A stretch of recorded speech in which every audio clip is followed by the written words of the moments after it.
তাদের ওই কুচক্রী বুদ্ধির কারণে, শয়তানি বুদ্ধির কারণে আমরা ভাইয়ে ভাইয়ে লড়াই করেছি।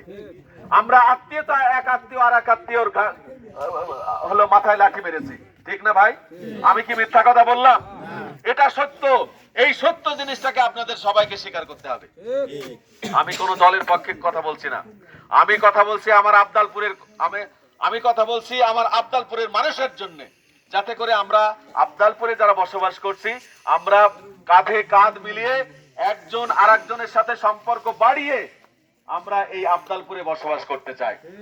আর যারা আমাদের মধ্যে বিশৃঙ্খলা তৈরি করতে চায়, আমাদের সমাজে যারা বিশৃঙ্খলা তৈরি করতে চায়, আমাদের ভ্রাতৃত্ব বোধকে যারা নষ্ট করতে চায়, আমরা তাদেরকে চিহ্নিত করব এবং আমরা তাদেরকে আইনের কাছে সোপর্দ করে দেব।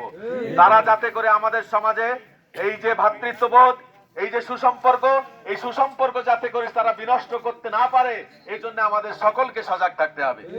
আসলে বলেন তো দেখি, যারা কাইজে কিল্লা করে তারা কি দুই পক্ষ, কোন পক্ষ ভালো থাকে? দুই পক্ষের মধ্যে টেনশন থাকে না?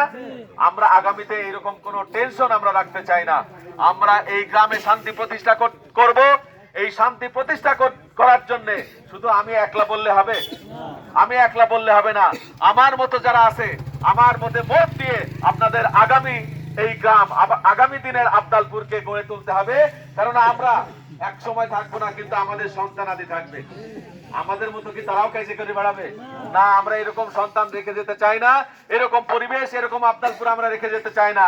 আমরা কবরে ঢোকার আগে একটা স্বচ্ছ, সুন্দর, সমৃদ্ধশালী একটা আব্দালপুর রেখে যেতে চাই, যে আব্দালপুরে বসবাস করবে আমাদের আগত সন্তানেরা, তাই না ভাই? যদি আমরা এইরকম আব্দালপুর রাখতে না পারি, সেটা আমাদের ব্যর্থতা।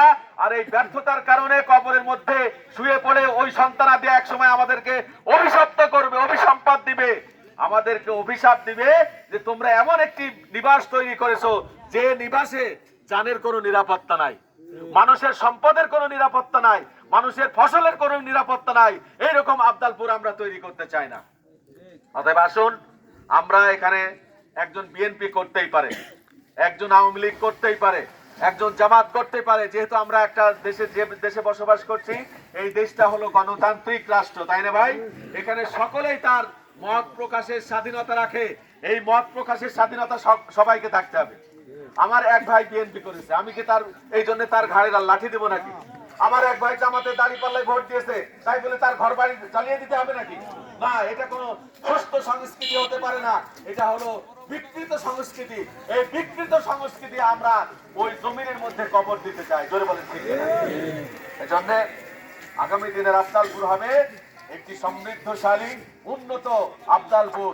যে আব্দালপুরের স্বপ্ন অনেক মানুষ এখন পর্যন্ত দেখে, ওই আব্দালপুর আমরা দেখে যেতে চাই, কবরের মধ্যে যেতে চাই। যে আব্দালপুরের মানুষ একে অন্যের জন্য কি করে?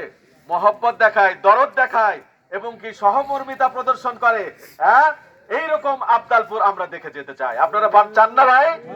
অতএব আসুন, আমাদের কথা পরিষ্কার যে আমরা যে পরিবেশে এখন বসবাস করছি, আমরা কিন্তু সকলে এখন ভাই ভাই। এই সুন্দর পরিবেশকে যদি কেউ বিনষ্ট করার জন্য চেষ্টা করে, সে যেই হোক না কেন, তাকে কিন্তু জবাবদিহি করতে হবে। তাকে আইনের আশ্রয়ে তাকে নেওয়া হবে এবং তাকে শাস্তিমূলক কোনো কিছু দেওয়া হবে, যাতে করে আগামীতে কেউ এইরকম ধরনের দুষ্কৃতিকরণের জন্য সে চিন্তা ভাবনা করতে না পারে। আমার কথা কি আপনারা রাগ করলেন? আমি কি রাগ করার কথা বলেছি? আমি আবাদের কথা বলেছি। এইরকম আবাদ যদি করতে পারি, আমি আল্লাহর কসম করে বলি, আগামীতে আমাদের আব্দালপুরের যে অর্থনৈতিক অবস্থা, আর্থ সামাজিক যে অবস্থা, এই অবস্থা পরিবর্তন হবে কি হবে না বলেন? আমাদের মধ্যে যদি হিংসা বিদ্বেষ না থাকে, মারামারি, হানাহানি, কাটাকাটি এগুলো যদি না থাকে, তাহলে আমাদের পানের বরজে পান ঠিক থাকবে না, কলা বাগানে কলা গাছ ঠিক থাকবে না, আমাদের ফসলাদি নষ্ট হবে হবে না। ওই ফসলাদি আমার আর এক ভাই পাহারা দিবে, ঠিক না? এই জন্য আসুন, আমরা এই আব্দালপুরের পরিবর্তনের জন্য, আমি একা ওয়াসিমের জন্য এটা সম্ভব না। আমরা সবাই যদি এই মত প্রকাশ করি, এইরকম ভাবে আমরা যদি সকলেই এই আব্দালপুরের শান্তি শৃঙ্খলা বজায় রাখতে চাই, তাহলে আমাদেরকে কিছু নমনীয়তা প্রদর্শন করতে হবে, কিছু স্যাক্রিফাইস করতে হবে। আত্মত্যাগের মাধ্যমেই একটা জাতি, একটা সমাজ উন্নত হতে পারে। অতএব আসুন, আল্লাহ সুবহানাহু ওয়া তাআলা কালকে আমি বলেছি যে আপনি দাঁড়িপাল্লায় ভোট দেন নাই, আপনি দাঁড়িপাল্লায় ভোট দেন নাই, এটা কোনো সমস্যা না। আপনি আপনার মত স্বাধীনভাবে প্রকাশ করেছেন, এটা আপনার ইচ্ছা। কিন্তু যখন আপনি দেখবেন যে না, আমার চাইতে দাঁড়িপাল্লার লোকজন বেশি ভালো, আপনি একসময় দাঁড়িপাল্লা করবেন, কি ভাই, তাই না?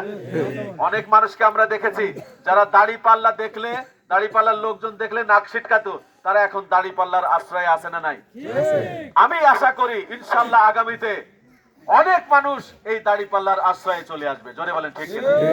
অতএব আমরা আগে যে কাজ করেছি, এখন থেকে আমরা দ্বিগুণ কাজ করব। আমরা মানুষের সেবার জন্য, মানুষের কল্যাণের জন্য আমাদের নিজেদেরকে আমরা বিলিয়ে দিতে চাই। অতএব আজকে আমি বলতে চাই